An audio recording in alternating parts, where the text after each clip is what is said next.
Hi everyone, this is Savita Sharma. आज के इस वीडियो हम DC2 बुक से आपके लेसन 1 से इंपॉर्टेंट क्वेश्चंस देख रहे हैं। और DC1 की जो भी वीडियोस के इंपॉर्टेंट क्वेश्चंस शेयर किए मैंने, उन वीडियोस को आई होप आपने देखा हो।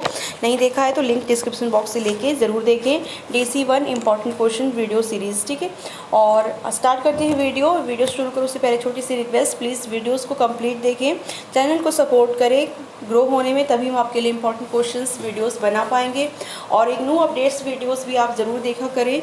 सभी इग्नू के अपडेट्स वीडियोस में डालती रहती हूँ। इग्नू के अगर आप स्टूडेंट्स हैं तो आप लोगों को अपडेट वीडियोस काफ़ी हेल्प करेगी। इग्नू के साथ पूरी तरह से आप अपडेट्स रहेंगी कि इग्नू में कौन कौन सी एडमिशन्स हो रही हैं, क्या हो रहा है, एग्ज़ाम्स कब होते हैं और आपके हॉल टिकट्स वगैरह। तो सभी के वीडियोस आप प्लीज़ ज़रूर देखें और चैनल को सपोर्ट करें, सब्सक्राइब करें।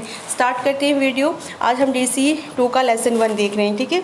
तो लेसन 1 में देखिए काफ़ी इंपॉर्टेंट क्वेश्चंस है। स्टार्ट करते हैं। सबसे पहले देखिए ये वाला क्वेश्चन आपका भोजन के कार्य, तो ये भी काफ़ी इंपॉर्टेंट क्वेश्चन है। और ये क्वेश्चन आता है लॉन्ग में, आता है 15 मार्क्स में, 10 मार्क्स में ये क्वेश्चन पूछा जाता है आपका। तो इस क्वेश्चन को आप ज़रूर पढ़ें। DC में मैंने जब भी क्वेश्चन पेपर स्टडी किया है तो देखती हूँ कि जो क्वेश्चंस है उसको काफ़ी घुमाया जाता है, क्वेश्चंस को लॉन्ग बना के डिफरेंट तरीके से पूछा जाता है। तो आपने क्वेश्चन में कंफ्यूज नहीं होना। अगर भोजन का कार्य पूछा है तो किसी भी तरह से क्वेश्चन को पूछा हो, आपने आंसर सेम ही लिखना होता है जो आपने भोजन के कार्य पढ़े हैं। तो क्वेश्चन को किसी भी तरह से घुमाया हो, किसी भी तरह से पूछा हो, आपने कन्फ्यूज़ नहीं होना है। भोजन को परिभाषित करते हुए विभिन्न कार्यों का वर्णन कीजिए। आहार से आप क्या समझते हैं, देखो इससे पूछ रहे हैं आहार से आप क्या समझते हैं, तो इसमें भी यही आंसर देना है। भोजन कौन से महत्वपूर्ण कार्य करता है, ये भी पूछेंगे तो यही आंसर बनेगा। भोजन के कार्यों का वर्णन करें। कितने डिफरेंट तरीके से हर साल सेम क्वेश्चन को पूछा गया है, तो यहाँ पर इतने टाइप्स बनाए हैं, इसको और भी डिफरेंट टाइप से इस क्वेश्चन को पूछा जा सकता है। हमारे जीवन में भोजन महत्वपूर्ण भूमिका निभाता है, वो भोजन के विभिन्न कार्यों के संदर्भ में कथन में व्याख्या कीजिए। तो मेनली इसमें आपने भोजन का बताना है कि भोजन से आप क्या समझते हैं, भोजन से हमें क्या प्राप्त होता है, भोजन के कार्य क्या हैं, तो ये सभी आपने इसमें बताना है। तो आपको पता है कि हमारा भोजन जो हमें भोजन खाते हैं वो हमारे शरीर को एनर्जी देता है, ठीक है, ताकत देता है, जिससे हम कार्य कर सकते हैं, शक्ति प्रदान करता है। और इसमें रासायनिक तत्व होते हैं, इन रासायनिक तत्वों को हम पोषण कहते हैं। और पोषण आपको पता है कार्बोहाइड्रेट, प्रोटीन, वसा, विटामिन, खनिज, रेशे, पानी, ये सभी पोषक तत्व हैं जिससे कि हमारे शरीर को ताकत मिलती है और रोगों से लड़ने की शक्ति भी मिलती है। तो भोजन के कार्य बहुत सारे हैं, बहुत सारे कार्य करते हैं, ये सब आपने डिटेल में पढ़ना है। तो शरीर इसमें जो है भोजन निम्नलिखित वर्गों में कार्य करता है, इस तरह से आपने देखे इसको करना है कि शरीर क्रियात्मक कार्य करता है, ऊर्जा प्रदान करना, ऐच्छिक कार्य करना। ऐच्छिक कार्य मतलब जैसे जो काम आप करना चाहते हो, जैसे उठना, बैठना, भागना, दौड़ना, काम करना। लेकिन कुछ ऐसे काम होते हैं जो अनैच्छिक होते हैं, जैसे कि जो कि हमें पता भी नहीं होता और हो रहा होता है, जैसे कि दिल की धड़कन चल रही है आपकी और आपका सांस लेना, ये सब काम हमें पता नहीं होता बट हो रहा होता है और इसमें भी एनर्जी लग रही होती है, ताकत लग रही होती है। तो भोजन जो है, भोजन से हमें ऐच्छिक कार्य में भी ऊर्जा मिलती है और अनैच्छिक कार्यों में भी ऊर्जा मिलती है। अतः जब आप बैठे हो तभी भी आपकी ऊर्जा व्यय हो रही, खत्म हो रही होती है, मतलब लग रही होती है आपकी ऊर्जा। तो ऐसा इस तरह से करना है आपने।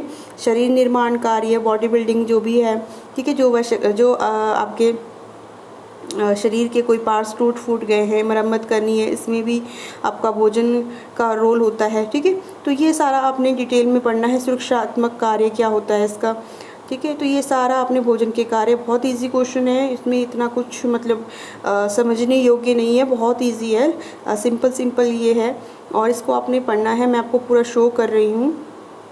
सेकंड क्वेश्चन जो इम्पोर्टेंट है वो है आपका पोषण से आप क्या समझते हैं। और पोषण, ये सूक्ष्म पोषण वाला क्वेश्चन भी शॉर्ट में आ जाता है, ठीक है।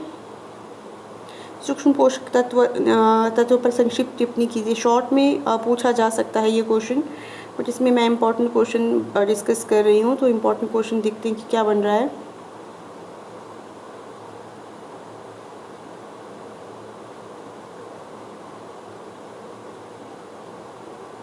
ठीक है।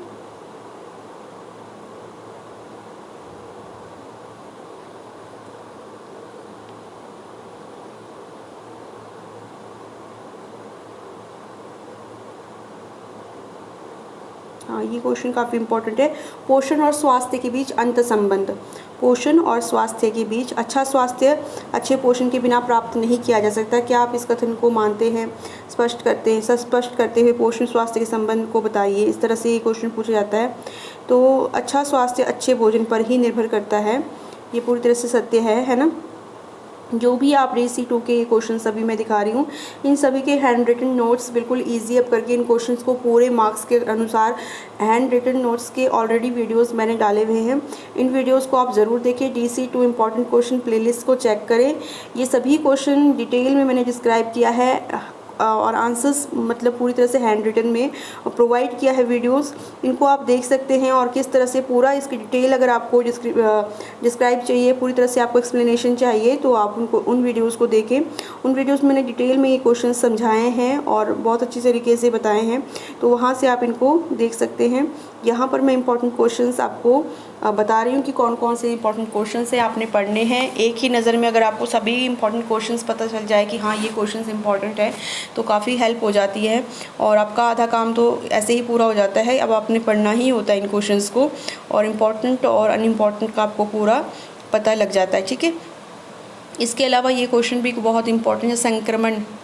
ये वाला क्वेश्चन संक्रमण तथा कुपोषण के अंत संबंध को बताते हुए उनके पारस्परिक प्रभाव की व्याख्या कीजिए। संक्रमण योगवाहिता वाला, ये इस तरह से भी इस क्वेश्चन को पूछा जाता है। योगवाहिता से क्या तात्पर्य है? पोषणात्मक स्तर और संक्रमण के बीच क्या संबंध है? तो पोषणात्मक स्तर और संक्रमण के बीच भी गहरा संबंध है।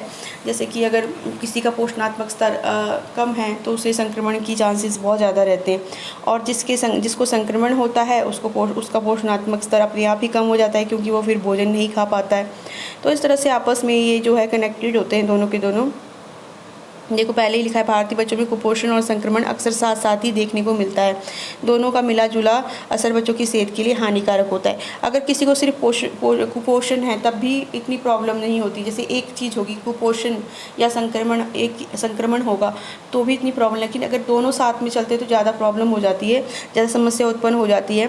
और ये हमेशा साथ में ही चलते हैं, क्योंकि जिसका पोषणात्मक स्तर कम होगा उसको संक्रमण एकदम से लग जाता है।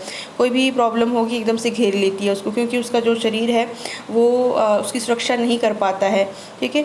और जब उसको संक्रमण हो जाता है तो फिर खाना पीना उसका वैसे ही कम हो जाता है, क्योंकि बहुत सारे रीज़न है इसके भी कि खाना पीना कम क्यों हो जाता है, और फिर इसको आप डिटेल में पढ़ेंगे। और इससे फिर क्या होता है कि बच्चा फिर से कुपोषण का शिकार हो जाता है। तो कुपोषण को संक्रमण और संक्रमण से फिर से कुपोषण, तो ये आपस में संबंधित है, ठीक है। तो इस तरह से आपने इसको पढ़ना है। संक्रमण पर कुपोषण का प्रभाव। संक्रमण अगर किसी को होता है तो संक्रमण पर कुपोषण का क्या प्रभाव पड़ता है?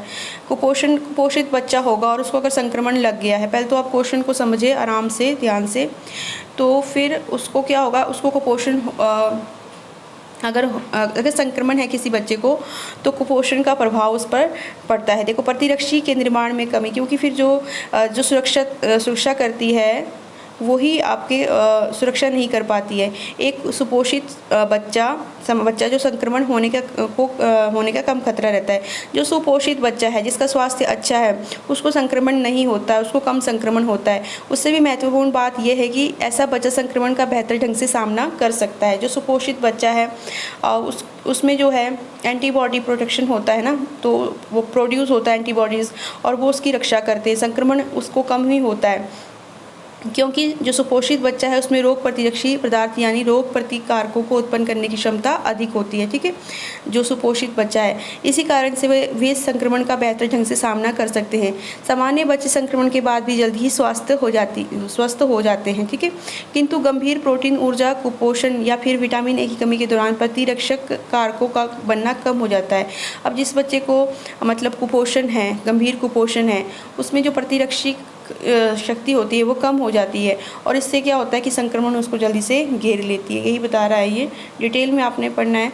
और दूसरा स्वास्थ्य त्वचा व शेलजा झिल्ली की सुस्वस्थता पर प्रभाव। सुपोषित बच्चे में त्वचा, श्वेतता, झिल्ली तथा अन्य उत्तक संक्रामक कारकों को प्रवेश करने से रोक, जो उसकी जो मतलब त्वचा है उसमें ही अटैक नहीं कर पाता, वही उसको पहले रोक देता है संक्रमण को, जो स्वस्थ बच्चा होता है। सुपोषित मतलब अच्छा स्वास्थ्य जिसका होता है, ये उत्तक संक्रमण के लिए अवरोधन का कार्य करते हैं, मतलब उसको इतनी जल्दी से अटैक नहीं कर पाता संक्रमण। देखना, जो जिसका स्वास्थ्य अच्छा होता है, जिसकी इम्यूनिटी अच्छी होती है बच्चे की, उसको इतनी जल्दी से जुकाम भी नहीं लगता, वायरस इतनी जल्दी से अटैक नहीं कर पाते। जबकि जो जिसका इम्यूनिटी बहुत कम होगी, वीक बच्चा होगा, उसको जल्दी से जुकाम लग जाता है, हर समय जुकाम ही लगा रहता है। तो इस तरह से यही है कि उसके शरीर जो है उस पर सुरक्षा नहीं कर पाती है। दूसरा, प्रोटीन ऊर्जा, कुपोषण, कृमिग्रसन, ठीक है। तो ये सब आपने पढ़ना है। पाचन तंत्र में पाचन के दौरान खाया गया भोजन विभिन्न प्रक्रियाओं से होकर गुजरता है। इस भोजन के पाचन के लिए पाचन तंत्र का सक्रिय होना सही सामान्य पाचन के लिए आवश्यक है। जो पाचन तंत्र है वो काफ़ी सक्रिय रहता है, तभी हमारा पाचन तंत्र जो हमारा भोजन है वो पचता है। जबकि जो कुपोषित बच्चा है उसका जो पाचन तंत्र है वो सक्रिय ही नहीं होता है, वो गतिशील ही नहीं होता, कम ढीला पड़ जाता है। तो इसकी वजह से जो खाना है वो भी उसका पचता नहीं है अच्छे से, और इस तरह से उसमें जो है काफ़ी संक्रमण के चांसेस बन जाते हैं। तो ये क्वेश्चन काफ़ी इंपॉर्टेंट है। आई होप ये आपको क्वेश्चन क्लियर हो रहा हो, काफ़ी इजी है। पोषक तत्वों के अवशोषण पर प्रभाव, पोषक तत्वों के अवशोषण पर प्रभाव, जो पोषक तत्व खा रहे हैं वो अवशोषण ही एब्जॉर्ब ही नहीं हो पा रहे।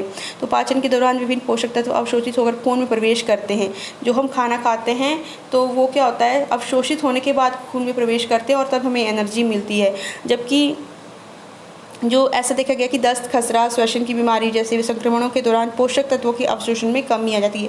मतलब जब बच्चा बहुत ज़्यादा वीक हो जाएगा और उसको संक्रमण होगा या कुपोषित होगा तो क्या होगा, अवशोषण ही नहीं होगा, जो खाना खाया है वो पचेगा ही नहीं, और पचेगा नहीं तो फिर वो जो है आपके ब्लड के द्वारा खून के रक्तवाहिनियों में जाएगा नहीं और एनर्जी उसको नहीं मिलेगी। तो ये आपने ऐसे पढ़ना है। प्रोटीन की क्षति, क्षय, ये भी होगा। खसरा, पोषण स्तर। तो इस तरह से ये सारा का सारा मिला जुला है कि जो कुपोषित बच्चा है और उसमें संक्रमण और संक्रमित जो बच्चा है उसमें कुपोषण के चांसेस ज़्यादा बढ़ जाते हैं।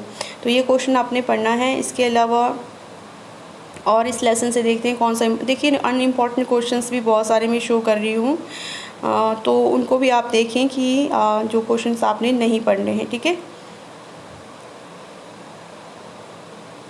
ये वाला क्वेश्चन भी 5 मार्क्स में क्वेश्चन आ जाता है कि विश्व स्वास्थ्य संगठन द्वारा स्वास्थ्य को किस प्रकार से परिभाषित किया गया है, और सकारात्मक पहलू 2 सीमाएं बताएं। इस तरह से इस क्वेश्चन को पूछा जाता है। स्वास्थ्य को परिभाषित कीजिए। स्वास्थ्य के बारे में ये क्वेश्चन डेफिनेटली पूछा जाता है और ये काफ़ी इंपॉर्टेंट है। इस क्वेश्चन को देखें। तो स्वास्थ्य की बहुत सारी अलग अलग परिभाषाएं दी गई है, और स्वास्थ्य की परिभाषा करना इतना आसान काम भी नहीं है, इसलिए इसके बारे में विभिन्न परिभाषाएं दी गई है अलग अलग, ठीक है। तो लेकिन इसमें जो स्वास्थ्य संगठन ने परिभाषा दी वो काफ़ी इम्पॉर्टेंट है। वर्ल्ड हेल्थ ऑर्गेनाइजेशन ने क्या बताया है कि स्वास्थ्य पूर्ण शारीरिक, मानसिक व सामाजिक संतुलन की अवस्था है, केवल रोग या अपंगता का अभाव नहीं। मतलब ये नहीं है कि किसी को रोग नहीं है तो वो स्वस्थ है। WHO क्या कहता है कि अगर मान लो किसी को रोग नहीं है तो इसका मतलब ये नहीं है कि वो स्वस्थ है। उसका पूरी तरह से स्वस्थ होने के लिए उसका पूर्ण रूप से शारीरिक, मानसिक रूप भी इसमें डाला गया है और सामाजिक संतुलन भी डाला गया है, तभी उसको हम स्वस्थ बोलेंगे। बट इसमें भी काफ़ी जो है सकारात्मक पहलू भी है और इस परिभाषा में नकारात्मक पहलू, सीमाएं भी है। तो ये सकारात्मक पहलू ये है कि स्वास्थ्य के प्रति समग्र दृष्टिकोण अपनाया गया, मतलब पूरी तरह से स्वास्थ्य को कंप्लीट लिया गया है। मानसिक चीज़ों को भी स्वास्थ्य में इंक्लूड किया गया, सामाजिक चीज़ों को भी। और ये परिभाषा विस्तृत और सकारात्मक है, ये इसकी प्लस पॉइंट है इस परिभाषा के, ठीक है। और इसकी जो नेगेटिव पॉइंट्स इस परिभाषा में ये आता है, जो इसकी परिसीमाएं बताई गई है, ठीक है। तो इसमें ये आता है कि इसमें बताया गया स्वास्थ्य के विभिन्न आयामों को मापना कठिन है। मतलब अब किस तरह से मापेंगे, कोई बच्चा या फिर कोई व्यक्ति किस स्वस्थ है तो उसका मानसिक हम किस तरह से उसको आंकलन करेंगे कि कितना एक ठीक है, और सामाजिक रूप से कितना एक ठीक है कि वो स्वस्थ है। स्वास्थ्य को एक प्रक्रिया के रूप में न देकर एक स्थायी स्थिति माना गया है। तो स्वास्थ्य जो है एक प्रक्रिया है, मतलब प्रक्रिया का मतलब कभी व्यक्ति बीमार है और कभी ठीक भी हो जाता है पूर्ण रूप से, फिर कभी बीमार हो जाता है। मतलब एक व्यक्ति को आप ये नहीं बोल सकते कि पूर्ण रूप से, कभी भी नहीं बोल सकते। स्थिति थोड़ी ना है कि हमेशा ही ठीक रहेगा, स्वस्थ है तो हमेशा ही स्वस्थ है, कभी भी बीमारियाँ अटैक करें। तो ये एक प्रक्रिया है, ना कि एक स्थिति, जबकि इसमें इस स्थिति के रूप में इसको देखा गया है। तो इसको पूर्ण रूप से इसकी ये परिमित सीमाएँ, मतलब इसके नेगेटिव पॉइंट्स इस डेफिनेशन के, इस तरह से आपने इसको पढ़ना है। और इसके स्वास्थ्य के विभिन्न आयाम क्या क्या है, तो विश्व स्वास्थ्य संगठन द्वारा दिए गए स्वास्थ्य की परिभाषा के 3 आयाम हैं, शारीरिक, मानसिक और सामाजिक। ये 3 आयाम आपने डिफाइन करने, बताने हैं। और शारीरिक आयाम, जब व्यक्ति के स्वस्थ होने की बात की जाती है तो इसमें जो है आपका सभी शारीरिक रूप से जैसे क्रियाशील और यशस्वी, कर्मठ हो, काम करता हो, ये सारे लक्षण दिखाई देते हैं। ठीक है, तो ये सारे आप चीज़ें बताएंगे। उसमें शारीरिक, उसमें सब आ जाएंगे, दांत होने चाहिए ठीक, आँखें, त्वचा, सारा कुछ देखिए आपका। मानसिक आयाम में ये आपने मानसिक आयाम पढ़ना है। ठीक है, मानसिक आयाम एक जटिल संकल्पना है। मानसिक रूप से स्वस्थ व्यक्ति से तात्पर्य ऐसे व्यक्ति से जो आंतरिक अंतर्द्वंद से मुक्त हो, मतलब जिसमें कन्फ्यूज़न बिल्कुल ना हो, जिसे हमेशा कोसने अपने यहाँ पर दया करने की आदत ना हो, मतलब जो स्वस्थ, मतलब खुश हो, उसमें कोई साइकिक प्रॉब्लम ना हो। तो ये सारा कुछ आपने। सामाजिक आयाम, सामाजिक आयाम में सीधा सा अर्थ है कि व्यक्ति के स्वयं के अंदर उसके समाज के सदस्य के साथ किस तरह से संबंध है उसके, है ना, व्यक्ति के, उसके समाज और अन्य सदस्यों के साथ परस्पर संबंधों को हम सामाजिक आयाम ले सकते हैं। मतलब अच्छे रिलेशंस है उसके अपने परिवार के साथ, संबंधों के साथ, समाज के साथ। आध्यात्मिक आयाम को भी डाला गया है, स्पिरिचुअल डायमेंशन, इसको भी पढ़ लेना है आपने। तो ये आपने सारा, बहुत ही ईजी क्वेश्चन है। स्वस्थ और बीमारी, ये वाला क्वेश्चन भी थोड़ा 5 मार्क्स में आप देख सकते हैं। स्वास्थ्य और बीमारी के अनुक्रम, मतलब स्वास्थ्य से क्वेश्चन तो 1-2 क्वेश्चन डेफिनेटली आते हैं, क्योंकि आपका बुक की स्वास्थ्य पर डिपेंडेंट है। तो स्वास्थ्य से इंपॉर्टेंट क्वेश्चन सारे आपने पढ़ लेने हैं। तो आई होप। और इसके अलावा कारक, स्वास्थ्य, व्यक्ति के स्वास्थ्य को निर्धारित करने वाले कारक कौन कौन से हैं, ये भी आपने पढ़ना है इस क्वेश्चन को। व्यक्तियों के स्वास्थ्य को निर्धारित करने वाले कारक, देखिए स्वास्थ्य को निर्धारित करने वाले कारक तो सबसे पहले आनुवंशिकता है। कई रोग ऐसे हैं जो जन्म आ रहे हैं, जैसे कि आप जीन्स से आते हैं। जैसे कि किसी को आप बोल सकते हो कि बहुत सारी बीमारियां ऐसी जो जन्म पर, जिसकी आइज़ पर, आँखों की बीमारियां जो है ये जेनेटिक होती है ना। जैसे दादा को आँखों की कोई प्रॉब्लम्स थी तो बच्चे को भी, उसको पोती को भी आ सकती है, बेटी को भी आ सकती है। तो इस तरह से शुगर की प्रॉब्लम जो है, ये सारी प्रॉब्लम्स जो है जेनेटिक होती है, ये आपने पढ़ना है। और आनुवंशिकता। दूसरा आपका पर्यावरण कैसा है, पर्यावरण का बहुत ज़्यादा स्वास्थ्य पर इफेक्ट पड़ता है। अगर आप बहुत अच्छे साफ़ सुथरे वातावरण में हो, जहाँ पर स्वच्छ हवा है, स्वच्छ पानी है, तो आपका स्वास्थ्य अच्छा होता है। और इस तरह से जीवन शैली, लाइफस्टाइल का भी बहुत ज़्यादा फ़र्क पड़ता है। ये सारे आयाम हैं आपके, ये सारे कारक हैं जो कि आपके स्वास्थ्य पर इफ़ेक्ट डालते हैं। सामाजिक आर्थिक परिस्थितियाँ, ये तो डेफिनेटली प्रभाव डालेगी। अगर आर्थिक स्तर से कोई व्यक्ति ठीक है तो उसकी आय अच्छी है, तो अच्छा खान पान रखेगा तो स्वास्थ्य अच्छा रहता है। शिक्षा, एजुकेशन का फ़र्क पड़ता है स्वास्थ्य पर सीधे। अगर शिक्षा अच्छी होगी तो लोग अपना ध्यान भी, उतनी जागरूकता होती है और उतनी उस तरह से साफ़ सफाई रखते हैं, उस तरह से अपना पोषण लेते हैं। तो ये सारी चीज़ें आपने कारक है। तो ये क्वेश्चंस है। इसके अलावा जो इस वाले क्वेश्चन से जो क्वेश्चन बनते हैं वो इम्पॉर्टेंट क्वेश्चन 2 मार्क्स में कभी पूछे जाते हैं। शिशु मृत्यु दर को बताएं, मातृ मृत्यु दर को, रुग्णता सूचक, ये 2 मार्क्स में भी कई बार क्वेश्चंस 10 नंबर के 5 क्वेश्चन पूछे जाते हैं। तो ये भी आपने पढ़ने हैं। आई होप मैंने लेसन 1 से सभी इंपॉर्टेंट क्वेश्चंस आपको बताए हैं। अच्छे से तैयारी कीजिए, डू वेल इन एग्ज़ाम्स। और प्लीज़ चैनल को सपोर्ट करें, सभी चैनल को सपोर्ट करें, इस पूरा वीडियोस देखिए और दोस्तों में शेयर करें प्लीज़। और प्लीज़ कुछ भी डाउट हो तो कमेंट करें। Thank you.